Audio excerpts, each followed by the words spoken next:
Hi, hello and welcome to Bhuvi's Tutorials. 12th students உங்களோட English எக்ஸாமை சூப்பராக பண்ணியிருப்பீங்கன்னு நம்புகிறேன். நிறைய ஸ்டூடெண்ட்ஸ் மெசேஜ் பண்ணியிருந்தீங்க, கமெண்ட் பண்ணியிருந்தீங்க. நியூஸில் என்னெல்லாம் கொடுத்துருந்தோமோ, என்ன பேராகிராஃப் என்னென்னலாம் கொடுத்துருந்தோமோ அதுதான் வந்திருந்தது அப்படின்னு சொல்லியிருந்தீங்க. Very happy. அண்ட் அதே ஒரு ஸ்பிரிட்டோட கம்ப்யூட்டர் சயின்ஸையும் சூப்பராக பண்ணிடலாம்.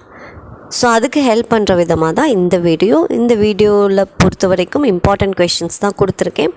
பட் என்னோடய பெஸ்ட் அட்வைஸ் என்னென்னா, கம்ப்யூட்டர் சயின்ஸில் நீங்கள் ஈஸியாக சென்டம் ஸ்கோர் பண்ண முடியும். உங்களோட மார்க்ஸும் டோட்டலும் நல்ல ஒரு ஹையஸ்ட் ஸ்கோருக்கு போகும். கம்ப்யூட்டர் சயின்ஸில் நீங்கள் சென்டம் போட்டிங்கன்னா இன்னும் ரெடியூஸ் பண்ணதுக்கு பிறகு நிறைய கொஷின்ஸ் ஆயிடுச்சு.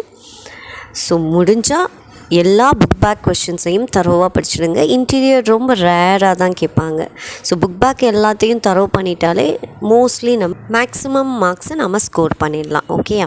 ஸோ இல்லை அவ்வளோத்தையும் என்னால் படிக்க முடியாதுன்னு நினைக்கக்கூடிய ஸ்டூடெண்ட்ஸ்க்கு வெரி வெரி இம்பார்ட்டண்ட் கொஷின்ஸ் இந்த சாப்டர் வைஸ் கொடுத்துருக்கேன் உங்களுக்கு 12th கம்ப்யூட்டர் சயின்ஸில். ஸோ இதை மட்டுமாவது நீங்கள் ரொம்ப தரோவாக படிச்சுக்கோங்க.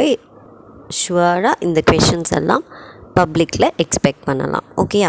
ஸோ கம்ப்யூட்டர் சயின்ஸ் எக்ஸாமையும் நாளைக்கு சூப்பராக எழுதுங்க. Wish you all the very best. Thank you.